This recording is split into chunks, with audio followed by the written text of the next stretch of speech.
Saviez-vous qu'il existe un type d'ADN qu'on partage avec toute l'humanité? J'avais déjà expliqué dans une autre vidéo que pour l'ADN en général, on perd la trace de nos ancêtres autour de la 9e génération. Donc, on a à peu près l'ADN de tous nos ancêtres seulement jusqu'à la 5e génération. Mais ça, c'est sur la majorité de notre ADN. Par contre, l'ADN féminine, si on veut mitochondriale, elle peut remonter sans vraiment changer et on est donc parent avec l'ensemble de tous les humains de la Terre. C'est le même principe pour le chromosome Y qui se recombine pas. Et donc, on peut non seulement, lorsqu'on est un homme, remonter sa lignée patrilinéaire et donc percer le mystère de son patronyme, mais en plus, on peut remonter beaucoup plus haut à un tel point qu'on est cousin avec l'ensemble des hommes vivants. Donc, bienvenue sur cette vidéo et je vais tenter d'expliquer tout ça à l'aide d'une petite analogie. Donc, mon analogie pour vous expliquer ce qui se passe avec le chromosome masculin, donc le chromosome Y, comment on peut déterminer que tous les hommes vivants présentement partagent la majorité de son chromosome Y avec les autres hommes. Donc, il faut considérer son chromosome Y, par exemple, par une feuille qu'on pourrait photocopier chez les imprimeurs et à ce moment-là, chaque imprimeur, en fait, est un homme qui a des enfants. Donc, si on a la copie originale, si on veut, donc l'ancêtre commun de tous les hommes, d'ailleurs, vous pourrez aller voir une autre petite vidéo que j'ai faite sur la coalescence qui explique pourquoi, en fait, et comment une seule lignée peut être à l'origine de tous les hommes vivants présentement. Donc, vous pourrez aller voir cette vidéo-là. Mais donc, j'ai indiqué sur la petite feuille ici, là, 7 millième édition. En fait, c'est si on considère qu'une génération aurait une trentaine d'années, 30 ou 33 années là, en moyenne, eh bien, si chaque génération a une trentaine d'années, ça prend 7000 générations pour que tous les hommes puissent remonter à un seul et même ancêtre commun. Donc, si on a ici la feuille originale, qui est toute blanche sauf le texte qui est dessus, mais qu'on l'envoie chez un imprimeur, eh bien, ce qui arriverait, c'est qu'il pourrait avoir des petits défauts, ce qu'on appelle en génétique des mutations. Mais dans mon exemple ici, ce serait comme des petits changements, des défauts sur les feuilles qui seraient photocopiés chez l'imprimeur. Donc, à partir du moment où la copie originale est photocopiée, il apparaîtrait, par exemple ici, une première mutation qui ferait que la copie est différente de l'original. Ensuite, si on reprend cette même copie-là, qui est à son tour copiée, eh bien, évidemment, étant donné qu'on ne recopie pas la feuille originale, mais qu'on part de cette première copie-là, le défaut qui est ici apparaîtrait aussi sur les autres feuilles qui seraient photocopiées si on part de cette copie-là. C'est un peu ce qui se passe avec le chromosome Y, en fait. Donc, il pourrait, par exemple, avoir sur cette copie-là non seulement le défaut de la feuille parente, mais aussi des nouveaux défauts qui apparaîtraient sur les autres copies. Évidemment, si on est chez un imprimeur qui ici symbolise en fait l'homme, l'homme peut avoir plusieurs garçons. Donc, l'imprimeur ici qui prendrait cette feuille-là pourrait avoir différentes copies ensuite parce qu'un homme, évidemment, peut avoir plus qu'un garçon. Donc ensuite, évidemment, si on reprend par contre la feuille originale et qu'on va chez un autre imprimeur, il n'y aurait pas le défaut en bas ici, mais il pourrait à la longue avoir d'autres mutations, d'autres petits défauts qui apparaissent au fur et à mesure, des différences, mais il n'y aurait pas celle de l'imprimeur qui est ici. Il y aurait des nouvelles différences ailleurs. C'est comme ça qu'on est capable d'identifier en génétique les branches différentes. Donc, si vous entendez parler de haplogroupe ou de clade, eh bien, ça signifie un peu ça, de façon analogique, de façon visuelle. C'est en fait comment on réussit à distinguer que certaines lignées ont une suite de différences et que d'autres lignées en ont pas. Mais on peut regrouper et remonter les branches comme ça à l'aide de ces petites différences-là. Donc, si par exemple cette feuille-là allait chez un nouvel imprimeur, donc on part de cette copie-là, il y aurait toujours le défaut qui resterait constamment là et des nouveaux défauts, des nouvelles différences en fait, qui se mettraient à apparaître au fur et à mesure qu'on prendrait la copie précédente pour faire les nouvelles copies. Donc, par exemple, si vous allez chez une compagnie de tests spécialisée en test ADN Y sur le chromosome Y, ce que vous auriez ultimement, c'est votre copie à vous qui, au fur et à mesure de tout ce qui s'est passé chez les imprimeurs, aurait un ensemble de différence qui serait unique à vous, ou en fait unique à votre lignée directe. Et on pourrait donc associer ces défauts-là ou ces mutations-là à des noms qui sont un peu plus longs. Je vais vous les montrer un peu plus loin. Évidemment, c'est pas aussi simple que des petites différences comme ça. Ils portent des noms, on leur attribue des noms dans le grand arbre phylogénétique qui remonte le chromosome Y. Mais en somme, vous auriez comme résultat de test l'ensemble de vos différences à vous. Et c'est en remontant ces différences-là qu'on arrive à la copie initiale qui n'avait pas ces différences-là. Donc, par exemple, on pourrait voir que votre copie à vous de testeur est celle-ci. Eh bien, si on essaie de voir de quelle copie provient celle-là, ça serait pas trop compliqué. En fait, on verrait que dans le bas de l'écran, il y a ce défaut-là. Il n'y aurait aucune des deux copies qui a le rond, le cercle ici tout en bas, ne figure sur aucune copie. Mais ça voudrait dire, par exemple, que ces différences-là ou ces mutations-là seraient propres à votre lignée et que l'arbre général qui est connu n'aurait pas connaissance non plus de ces différences-là. Ce seraient des différences propres à vous. On n'aurait pas encore réussi à identifier quel imprimeur, chez quel imprimeur, donc chez quel individu masculin, il a commencé à avoir cette différence-là. Peut-être qu'elle commence à partir de vous, mais peut-être que c'est votre grand-père paternel qui aurait eu cette mutation-là. Ça serait à trouver. Par contre, même si on oublie cette différence-là précisément, on voit ici que dans votre test à vous, il y aurait cette différence-là et qu'elle ne figure pas ici. Donc, nécessairement, on enlèverait cette copie-là et on pourrait dire on remonte la trace à partir de cet imprimeur-là parce que celle-là n'a pas la différence. Donc, c'est un peu comme ça qu'on réussirait de fil en aiguille en éliminant ou en remontant l'histoire des différences et en les enlevant peu à peu, qu'on finirait par remonter votre chemin à vous vers la copie originelle. Donc, c'est un peu ça, un test de chromosome Y. C'est aussi un peu le même principe pour les tests mitochondriaux, donc l'ADN maternel.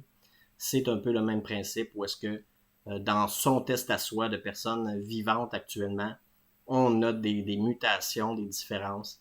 Et c'est en remontant certaines branches où est-ce que les différences s'enlèvent peu à peu qu'on remonte à la copie initiale. Donc, si vous faites un test ADN, vous n'aurez pas évidemment des différences imprimées comme ça. Ils portent des noms qu'on appelle des haplogroupes en fait. Et ça symbolise des ensembles de mutations qui sont nommées de cette façon-là. Donc, chaque groupe de mutations comporte au moins une différence, mais ça peut aussi être un ensemble de différences. Donc, par exemple, la branche RM269 n'a pas une seule mutation qui lui est propre, mais en a quelques-unes. Donc, le groupe de ces différences-là fait ce qu'on appelle un haplogroupe, et ensuite ça redescend. Et plus ça va vers vous, le testeur contemporain, le testeur vivant, plus il va avoir de mutations comme ça, dont certaines qui pourraient être propres à vous, donc des différences qui n'ont pas été répertoriées encore.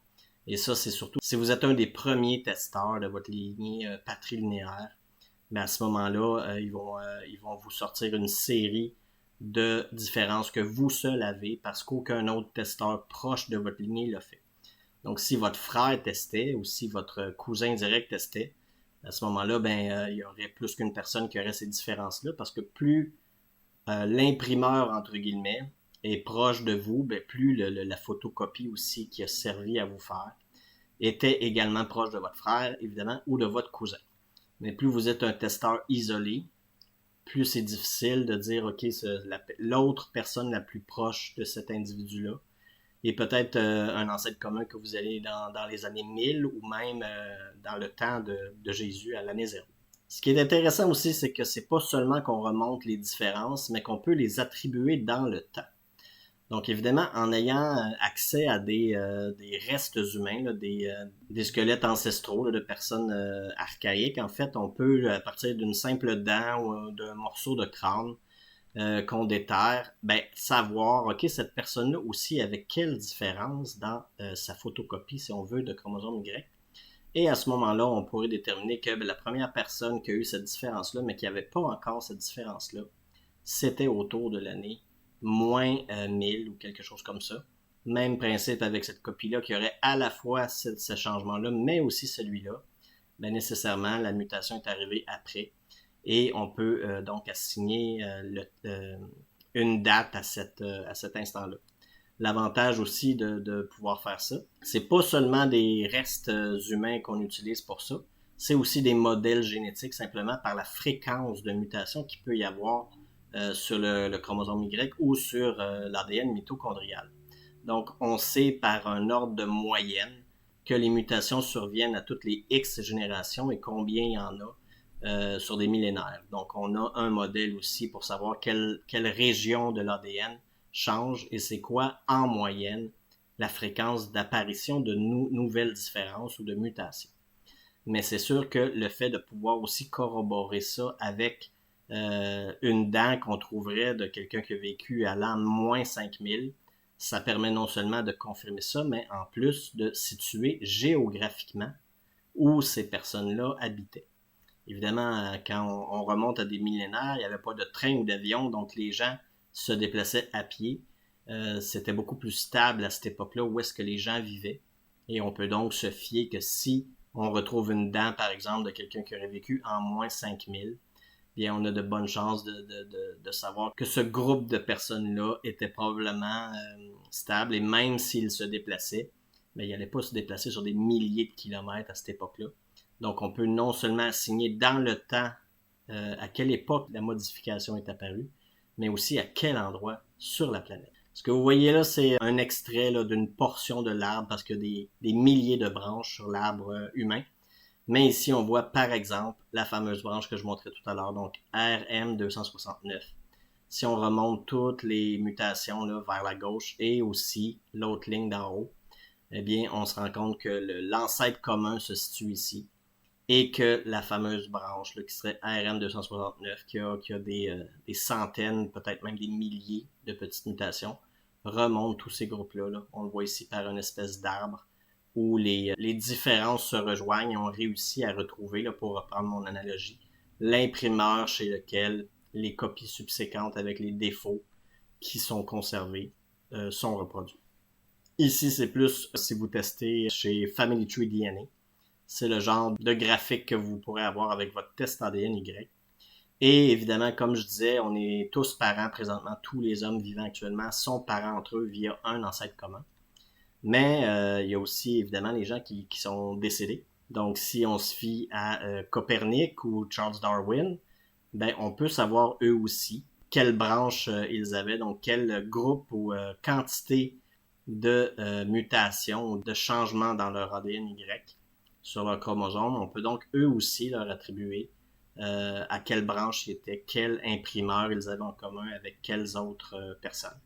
Donc, ça fait partie des informations peut-être un peu intéressantes qu'on peut avoir aussi.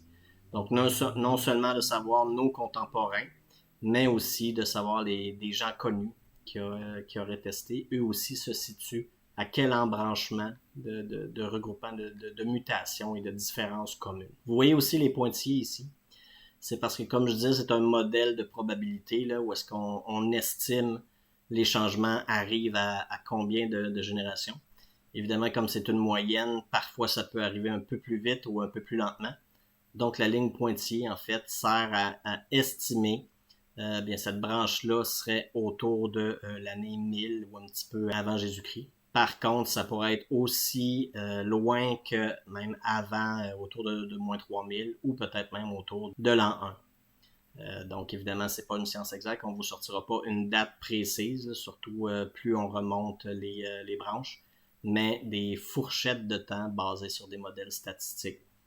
Et comme je disais, parfois on réussit à avoir de l'ADN ancestral de squelettes archaïques, donc qu'on peut retrouver, et on réussit à leur assigner des branches.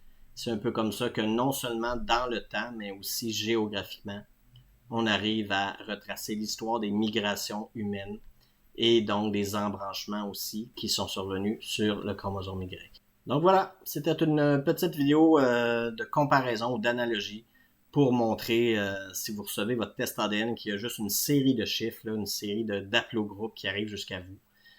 Parfois, c'est difficile de savoir pourquoi moi j'ai telle série de chiffres et de lettres.